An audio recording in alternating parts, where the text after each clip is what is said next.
Our next session is the disruptor's mindset, how great leaders embrace change. Global disruptions, economic volatility, and technological shifts demand a new kind of leadership: adaptive, decisive, and visionary. This discussion will explore how industry pioneers navigate uncertainty, drive innovation, and future-proof their organizations in an ever-changing business landscape. For this session, I'd like to call on stage our next set of speakers. Let us invite on stage and put our hands together to welcome Mr. Praveer Sinha, CEO and MD of Tata Power, to please join in on the stage for this next session. Let us also invite on stage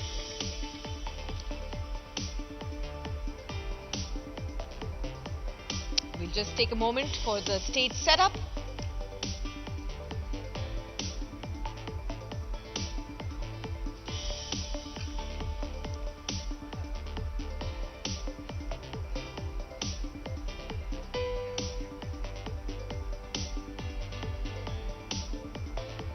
Thank you. Let us put our hands together for Mr. Praveer Sinha to join in on stage. Please, CEO and MD of Tata Power. Let's also welcome Mr. Kishore Patil, the CEO and MD of KPIT Technologies, to also join in on the stage. We also are joined by Mr. Sandeep Kalra, the CEO of Persistent Systems, for this special session, and Mr. Anand Lakshmanan, the head of Logitech for Business India. To moderate this session, I'd like to invite on stage Shailendra Bhatnagar, Chief Analyst and Editor, Markets for Business Today.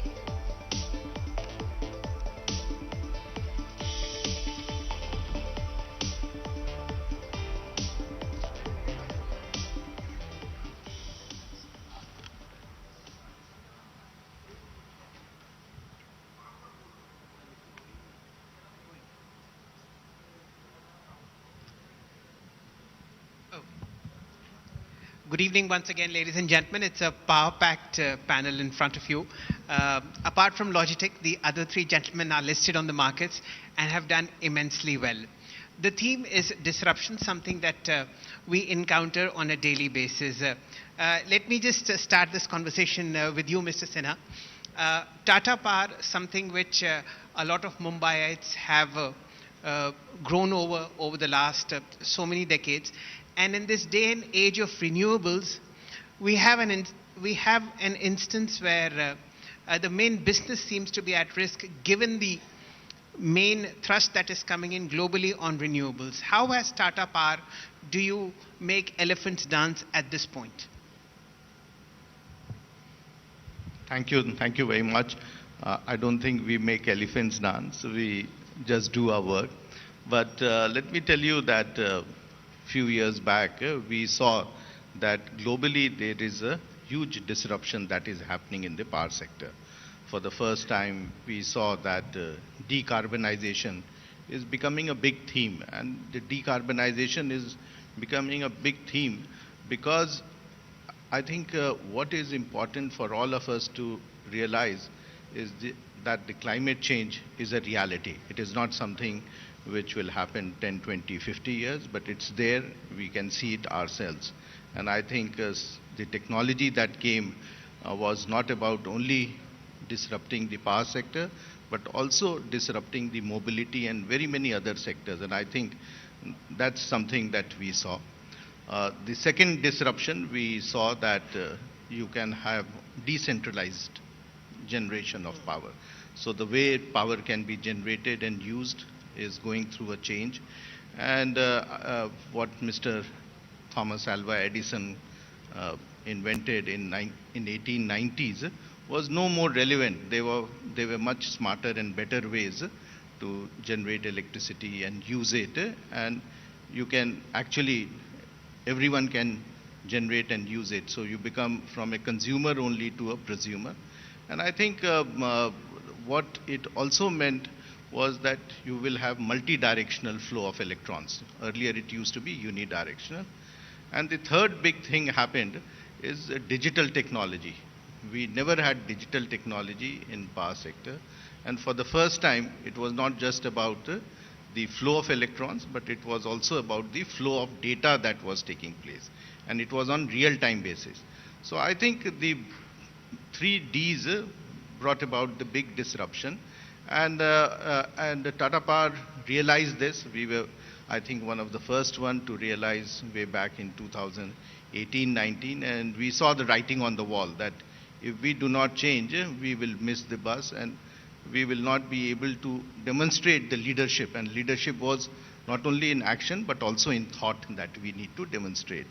And we started moving. A lot of people I know that in 2019 and 20 told me that you will not do conventional coal-based. You are being very foolish. This is not the right thing. You are making good money in it. But I think we took the right step. Sometimes disruption is also about sacrifice, and I think we agreed that we will sacrifice not investing in coal, but investing in renewable energy, clean energy solutions.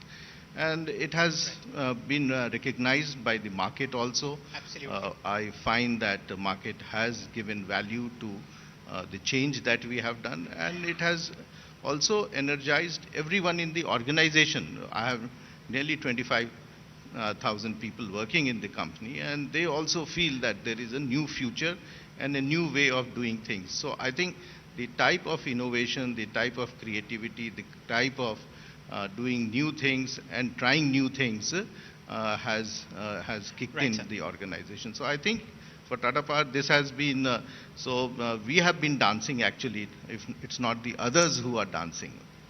The reason why I said that elephants can dance too, if you look at how the market has appreciated what Tata Power has done, I was looking at some data. Profit after tax in the last 10 years for Mr. Sinha has grown at a CAGR of 77%, and the stock price has actually flown 60% each year for the last 5 years. Ladies and gentlemen, now we'll discuss a space, software, where disruption is just a part of life. Mr. Patil and Mr. Kalra represent KPIT Technologies and, of course, Persistent Systems, two stocks that have created immense value over the last 5 years.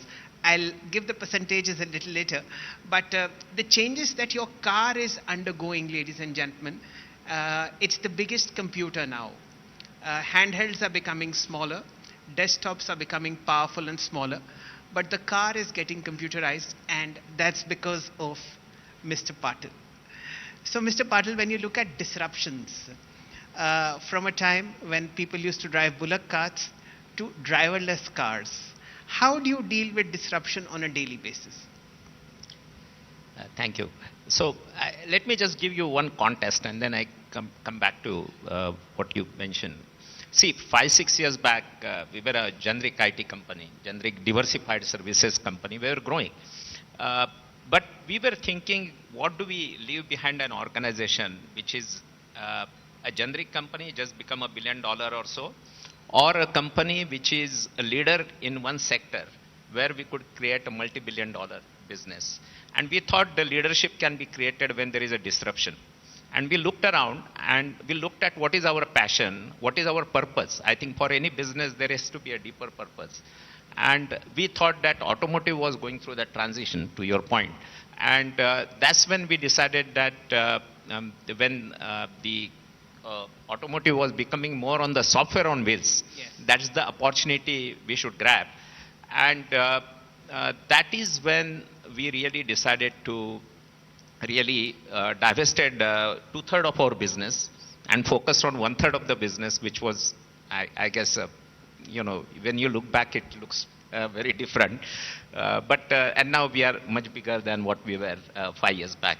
To answer your question, I think when we decided that, and again, to address your question, we thought that the disruption is coming because of the technology.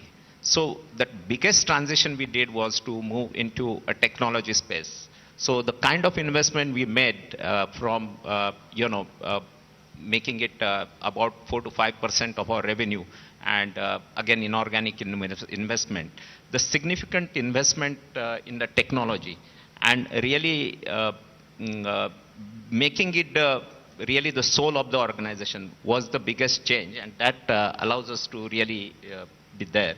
The second thing what we did is, in the value chain, you go the upstream. there are 70% of our business was with the suppliers in automotive systems like Bosch, Continental, those kind of a company. We moved it to 80% to direct OEMs, which is who are the basically the car manufacturers. And these things allowed us to be closer to where the basic stakeholders are and understand the consumer need in the market. I think that was the big transformation, and to your point, that allowed us to remain close to the end consumers and understand what changes will drive the value. Okay. I think over the next 2 or 3 years, or maybe 5 years from now, we'll be downloading new cars in our own four-wheeler. Mr. Patil will answer to that a little later. But Sandeepji, to you. You are dealing now with possibly the biggest disruption that can happen in any professional IT software engineer's life is artificial intelligence. The entire Indian ecosystem of software was based on body count. The more engineers that you can send to US, the more money that you can make for your shareholders. Now, is this a paradigm shift where artificial intelligence will replace maybe 3/4 of the software engineers that you hire, and will you become more profitable, or will your business shut down because of this disruption? So look, whenever there's a disruption, there's always opportunities in that. Like, for example, if you look at the automotive side, the electrification of automotives gives a very big opportunity, and KPIT is doing a great job at that. Similarly, if you look at AI, AI is only going to give more and more work if we kind of scale up to it. So one thing is we have to upskill as an industry. If we upskill as an industry, if we go from an input-based pricing, where we are looking at, how many engineers we deploy, what results we produce based on the number of engineers, to creating more platforms, to becoming more and more IP-driven, platform-driven kind of services approach. And that's the way we are looking at it from a persistent perspective. I think if we do that thing right, if our industry does that right, if India does it right, if we upskill, there's no dearth of work that can come our way. I don't think we are going to shut down. We are only going to increase more and more. And the more value we add, more profit we make. So both revenue per employee, profit per employee should go up. And if we upskill, more work should come our way. That's the way we are looking at it. And that, ladies and gentlemen, has been very well rewarded by stock markets. All three gentlemen are listed. In the case of Mr. Kalra, the stock has just appreciated 100% each year for the last 5 years. Ditto for Mr. Patil. And as far as the biggest elephant in the room is concerned, it's a fabulous 59% each year that the stock has gone up with. Let's get Anandji into the conversation. Anand, as COVID happened, life as we knew in the professional world got disrupted. From coming to offices, we shifted to Zoom. And that is where your hardware company came into focus, Logitech. How do you think has life changed for Logitech beyond COVID, and what from now on? Great question. Obviously, all of us started using Zoom because we could not go to office, we could not meet our colleagues face to face. So Logitech was one of those companies which benefited because of this disruption and the way meetings were happening. Our share prices, I don't know if you have followed ours, we are not listed here, okay? Logitech is a Swiss giant, $6 billion in terms of turnover. Yeah, so our share prices also went up. Glad that you don't have the percentage today, okay? And obviously our order books were full, and this was immediately after COVID. It took some time for the markets to also stabilize, and then the tailwind kind of waned. But what did not change in our observation is how people started meeting, right? Face-to-face meetings are no longer the norm, and all people who are in any meeting are not necessarily in one place either. So this is one big shift in the way meetings were happening that we saw. And our mission was to actually make sure that the tech for the meeting changes along with the way the meetings change. Today, I'm sure if you ask business leaders in this room, what are their priorities for FY26, let's say, artificial intelligence will be way at the top, including my co-panelists, right? But what they should also probably think about is, after investing in artificial intelligence, people who are going to use AI, how about them? So that's where people like us come in. Mr. Sinha, if you look at 5 years from now, Tata Power is a smokestack, is from the smokestack part of the industry. You generate power by coal mostly as a percentage of total power produced. 5 years from now, how much do you think for the industry will solar and wind contribute? And what will that mean for India's carbon credit business? I think the country has taken a very ambitious target that 500 gigawatt of non-carbon generation will happen by 2030. When we talk of the renewables, all of us know that it is intermittent. It's not there 24 hours. So how do we make it continuous? How do we make it firm power? And the challenge is about storage. I think there are large number of smart solutions which are coming, battery storage, pump storage. And we ourselves are working on many solutions whereby if not 100%, at least 90 to 95% of your requirement of power by 2030, next 5 years, we should be able to give them, which will be non-carbon power. So it is not that it's a myth that we cannot transition to clean power because the sun is only during daytime and wind is for few hours in the evening.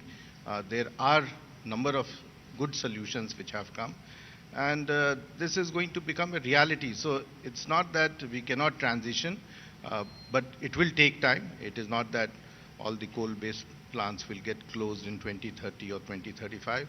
But I think in next 20 years, we do have a roadmap, and some of the solutions that we are working on and others globally are working, this will become a reality. And whether it is industries or it is normal consumers, they will have an option. And the choices will be there with the consumer, whether they want to transition 100%, 50%. So you can have a choice. And I think the democratization of energy that will take place will be phenomenal. Okay, a quick one from you. Just as we have a solar rooftop, will there be a technology in the next 3 or 4 years where you can just install a small windmill and take care of your entire household's power needs and be off-grid? And what will that mean for Tata Power? I don't think we will have individual wind. Wind is a little more complex because it is only in few locations where you will have that opportunity. Solar is, we are fortunate as a country, we are blessed. Most of the places in the country we have more than 300 days of sunshine, and I think to that extent that's more present right across the place. But I think the battery storage, pump storage, hydro, demand response, so there are huge number of technologies, and many of the work that is being done by us and by others in the technology field, I think we will have very good solutions. Okay. Mr. Kalra, to you. What would you advise to a computer engineer studying in probably a second-rung engineering college? Is there merit in learning how to write code, or will a machine replace him? So look, it doesn't matter whether you're in tier 1, tier 2, tier 3 college. Machines will write code, that's a reality.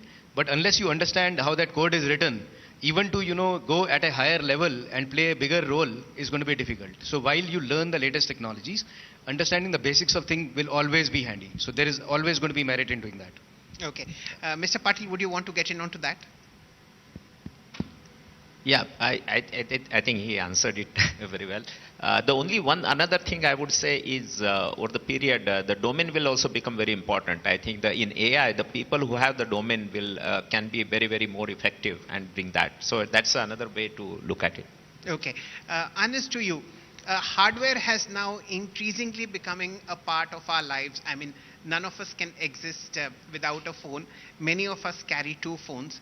And a lot of computer hardware is now getting inbuilt into our lives. You have Fitbits, you have everything as far as life can be managed and to make it better.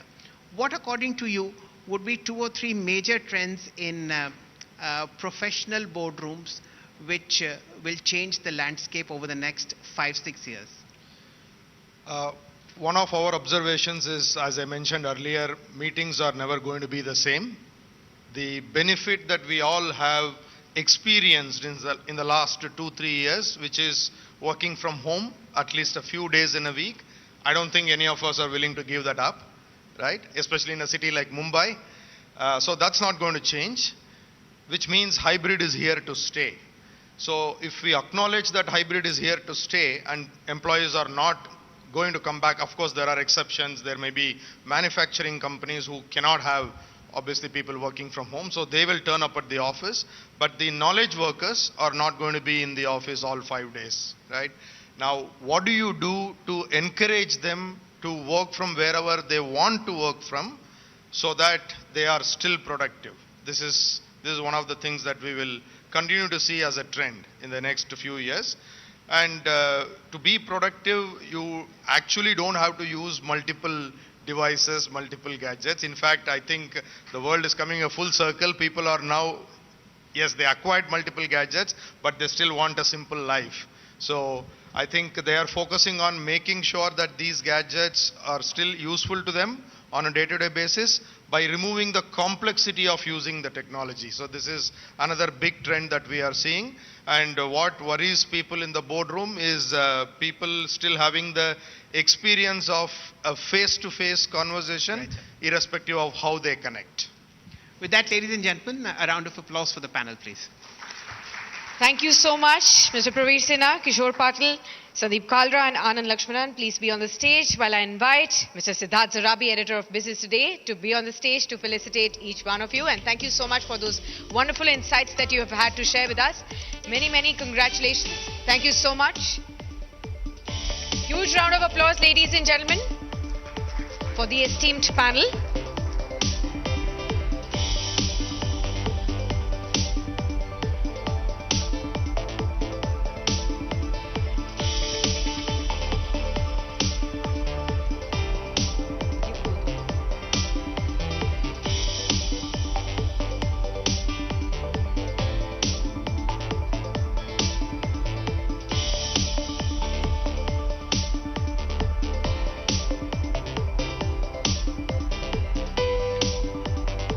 Big hand, ladies and gentlemen. Thank you so much, gentlemen. Up next, ladies and gentlemen, we bring you the insightful session.